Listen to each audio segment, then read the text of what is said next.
हम जो पढ़ने वाले हैं वो है एंशियंट सोर्सेस, कि बहुत साल पहले, जब मैं बोलती हूँ जो हिंदू लॉ है, it is like thousands of years old. तब क्या हुआ था, कैसे लोगों के मन में ये सवाल आया था, कैसे लोगों के मन में ये विचार भी आया था कि हमें लॉ को बनाना चाहिए। तो उसका जो उसके पीछे की जो रीजनिंग है, जो बैक स्टोरी है, आज हम उसको देखने वाले हैं। आप इसको अपने माइंड में इमेजिन करते चलिएगा, बिकॉज इट इज समथिंग जो कि हम बचपन से देखते आ रहे हैं। हम बचपन में भी ना कार्टून देखते थे तो साधु महाराज बैठे होते थे और उसके बाद वो तपस्या कर रहे होते थे, उनको ज्ञान की प्राप्ति होती थी। तो it is the same way, बस टर्म्स के साथ इसको आपको कोरिलेट करना है कि श्रुति क्या है, स्मृति क्या है एंड कमेंट्रीज क्या है, बाकी it is the same thing. So today we are going to deal with the Shruti. Shruti के बारे में मैंने आपको बताया था, श्रुति का मतलब है टू हियर, सुना हुआ। अब सुन तो लिया, पर कहां से सुना? क्योंकि जैसे मैंने अभी बताया, डाइवर्सिटी इतनी थी, अलग अलग लोगों के अलग अलग विचार थे, किसी को कुछ सही लगता था, किसी को कुछ सही लगता था। तो जो ये सॉवरेन अथॉरिटी थी, ये श्रुतिस की, ये कहां से निकल कर आ रही है? क्या जो साधु महाराज थे उन्होंने कहा तो लोगों ने मान लिया? क्या किंग ने कहा तो लोगों ने मान लिया? या फिर कोई पॉलिटिकल अथॉरिटी थी? तो कल हमने देखा था ऐसा कुछ भी नहीं था। ये लोग बस ना एक जो होते ना सोर्स थे इस चीज को आगे ले जाने के लिए। जैसे जो साधु महाराज थे या जो सेजेस थे, ऋषिज थे, वो माने जाते थे कि वो फिलोसफर्स हैं, वो स्कॉलर्स हैं, उनके पास एक ऐसी शक्ति है जिससे वो भगवान से कनेक्ट कर पाते हैं। ऐसा नहीं कि उनको भगवान दिखे, भगवान उनके सामने प्रकट हुए तो उन्होंने ये सब लिखा, इसकी रचना करी, नहीं। लेकिन they used to meditate, they used to enlighten themselves. पेड़ के नीचे आप देखते वो बैठ के तपस्या कर रहे होते थे, पहाड़ों पे कर रहे होते थे। तो this was in practice, it was there way to connect with the God और टू द डिवाइन पावर। उसको हम गॉड बोले, उसको सुपर पावर बोले, whatever it is, they had this capability और the calibre to connect directly with the God. तो इनकी समाज में एक बहुत ही रिस्पेक्टेबल पोजीशन हुआ करती थी। साधु, महात्मा, महाराज, कुछ भी बोलिए, गुरुजी बोलिए। अब इसके बाद ये क्या करते थे, ज्ञान की प्राप्ति करने के लिए they would connect with divine power. उसके बाद जो डिवाइन पावर उनसे कहती थी, जैसे मेडिटेशन को भी आप देखेंगे, आप सीखने जाएंगे, आप ब्रह्म कुमारी इसमें चले जाइए, आप यूट्यूब पे वीडियोस देख लीजिए। So they would tell you certain techniques and at last जब आप उनसे पूछते हैं कि कैसे हमें पता चलेगा कि हम एक मेडिटेशन की स्टेज में पहुंच गए, तो वो आपको बताते हैं कि you will get to hear certain words और you will see a light और व्हाटएवर। सो इस तरीके से सेम प्रैक्टिस को फॉलो करके जो श्रुति है वो बनी। ये जो सेजेस थे, ऋषिज थे, इन्होंने भगवान से या डिवाइन पावर से कनेक्ट किया और उन्होंने जो बातें कही उनको हम कहते हैं श्रुति।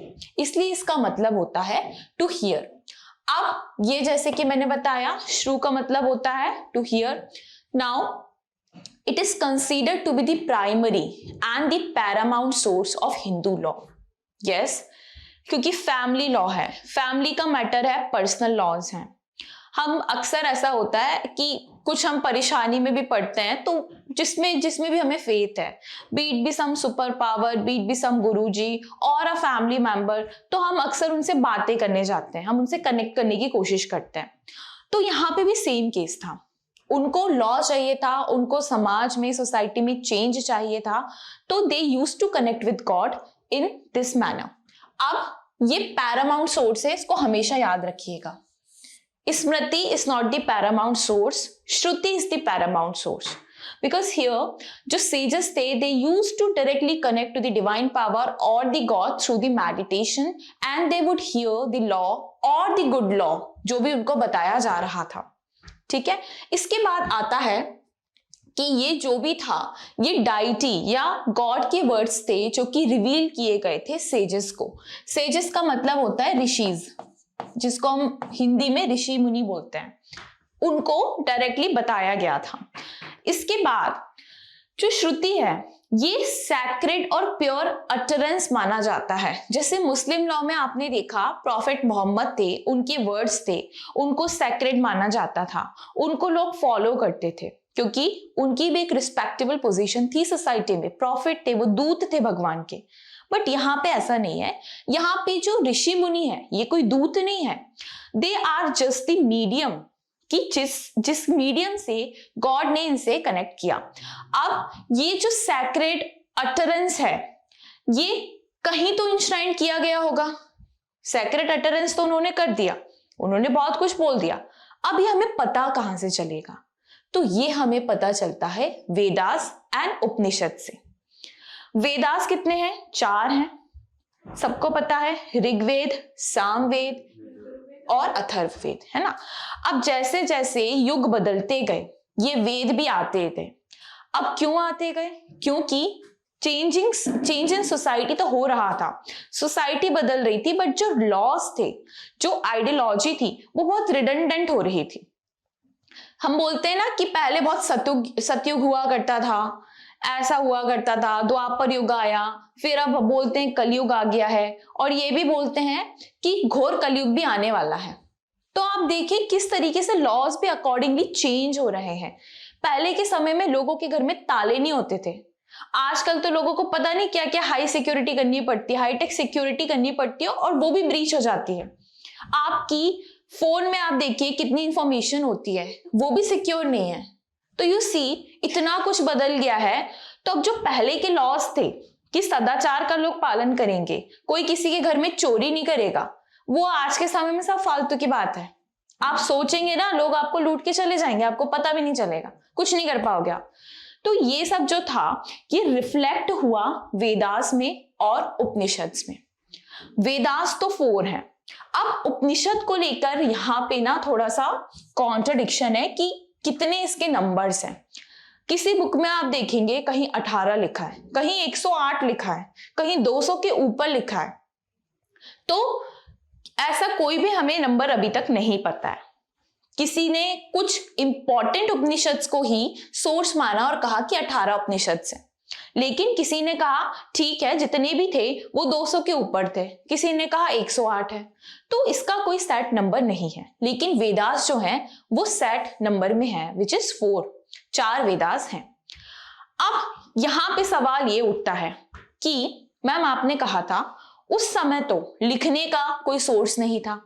जैसे आप देखते हैं ना पुराना, आप जैसा इमेज भी देखेंगे, ये जो पीपीटी भी बनाई है, इस तरीके का भोजपत्र हुआ करता था जो कि पेड़ों की छाल से बनता था। उसके पहले लोग पत्थरों पे लिखा करते थे।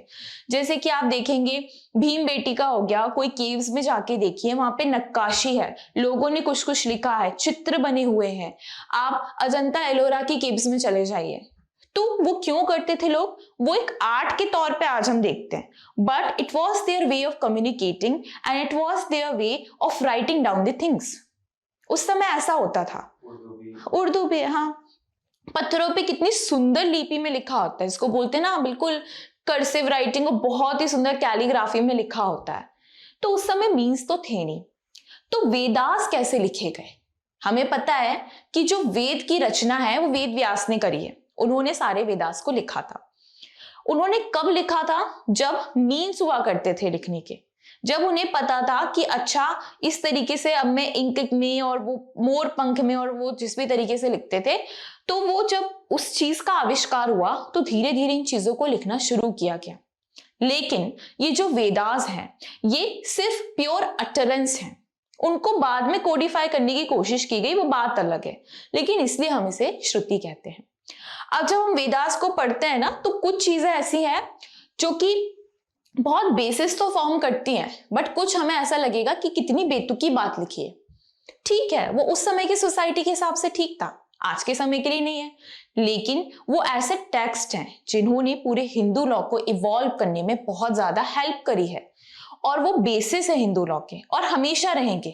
नो मैटर कितने लेजिस्लेशंस आ जाएं, कितने अमेंडमेंट्स एंड एक्ट्स आ जाएं, Vedas are always going to stay the paramount source of the Hindu law.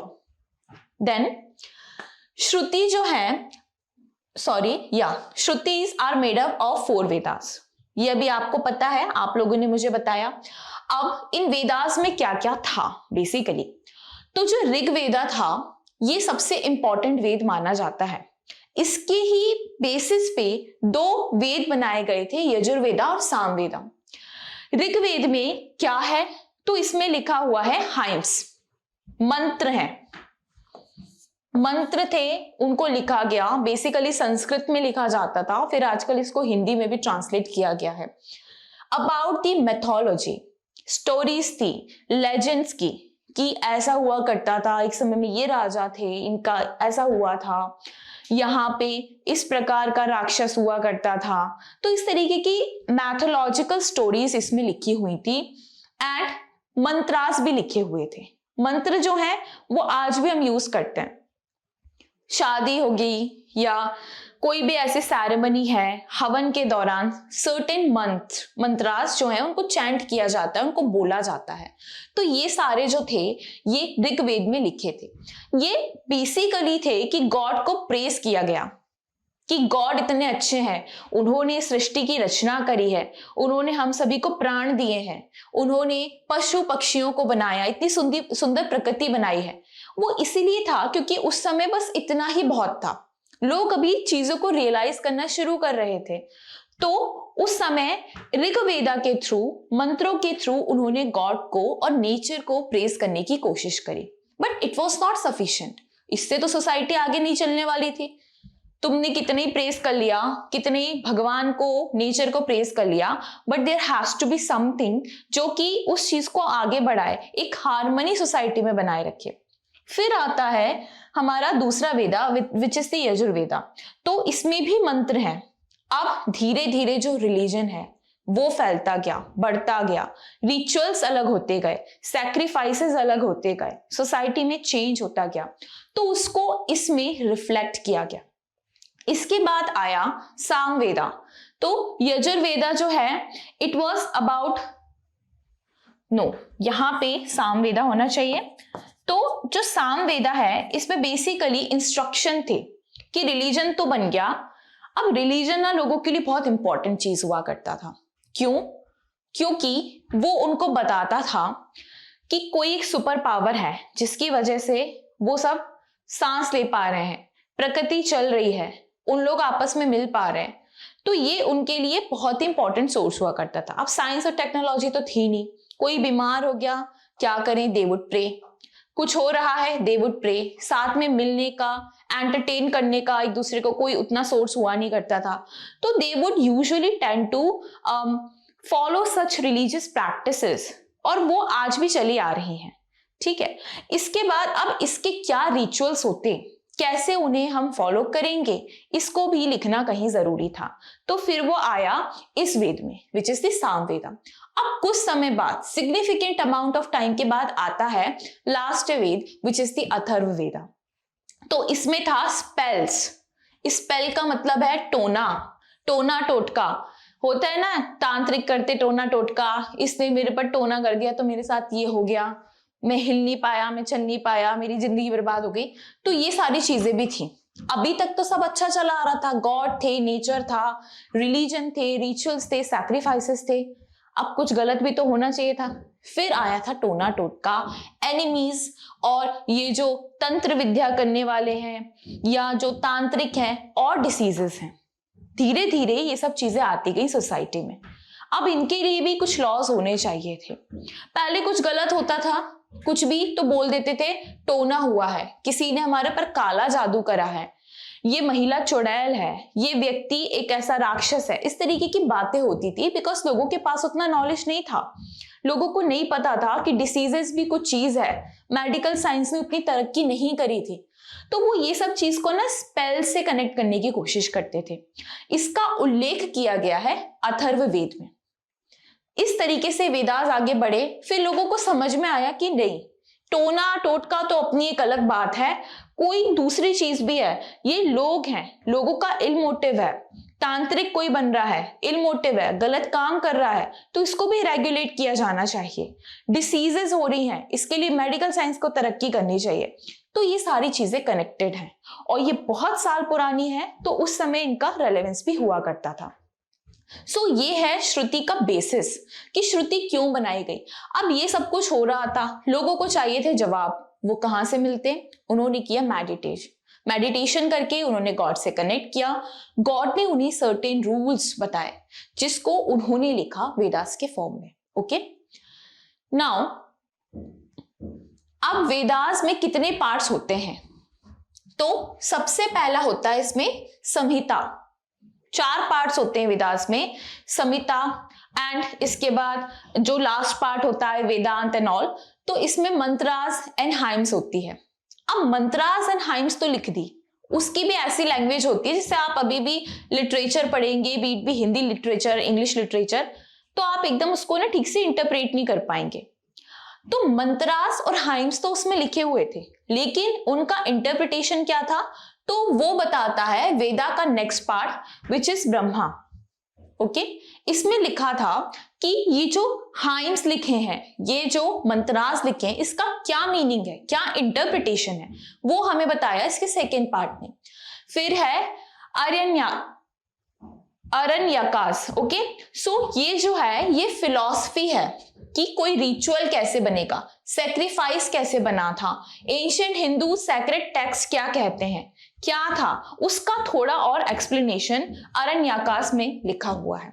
ये सब वेदास के ही पार्ट हैं कि धीरे धीरे करके एक्सप्लेनेशन भी लिखना। जैसे हम बेरेट भी देखते हैं तो उसमें लिखा होता है, पहले एक लॉ लिखा होता है, उसके बाद उसका एक्सप्लेनेशन लिखा होता है, एक्सेप्शन लिखा होता है, फिर धीरे धीरे उसमें कमेंट लिखी होती है, कोई कंक्लूडिंग पार्ट लिखा होता है। Same applies to the Vedas कि एक पहले मंत्र लिखा, उसका एक्सप्लेनेशन लिखा, उसके पीछे की फिलॉसफी लिखी, किस टेक्स्ट से वो आया है वो लिखा, and the last part which is missing here, which is basically the वेदांत,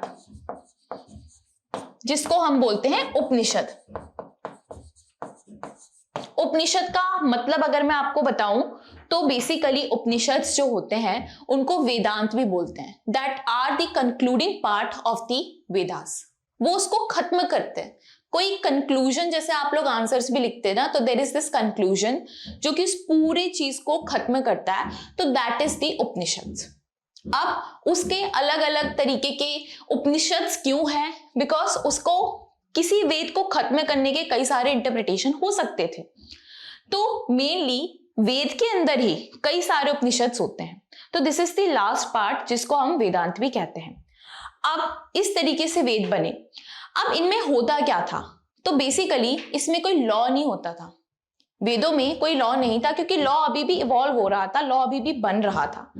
इसमें जो होता था बेसिकली स्टेटमेंट ऑफ फैक्ट्स होता था। सोसाइटी की कंडीशन होती थी, अरे ऐसा हो रहा है, यहाँ पे ये डिसीज फैल रही है, भगवान इतने अच्छे हैं, नेचर इतना अच्छा है, ये सारी चीजें थी। तो ये भी समझना जरूरी था। जब तक आप सोसाइटी की कंडीशन को नहीं समझेंगे, आप कैसे किसी लॉ को इवॉल्व करेंगे, कैसे किसी लॉ को बनाएंगे? इसमें जो कंटेंट किया गया था, जो भी चीज, वो था धर्म, द वे ऑफ लिविंग। अगर आपको जिंदगी जीनी है, what should be your way of living? You should praise the Lord, you should praise the nature. There are certain diseases, टोने टोटके से दूर रहें, अपने आप को इस तरीके से बचाएं। तो ये सारी चीजें इसमें लिखी हुई थी।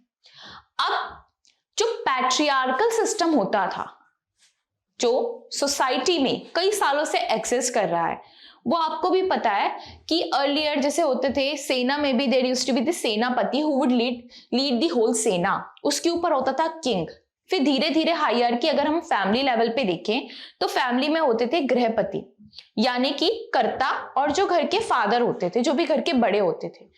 ये फीमेल्स को ये राइट उस समय नहीं था।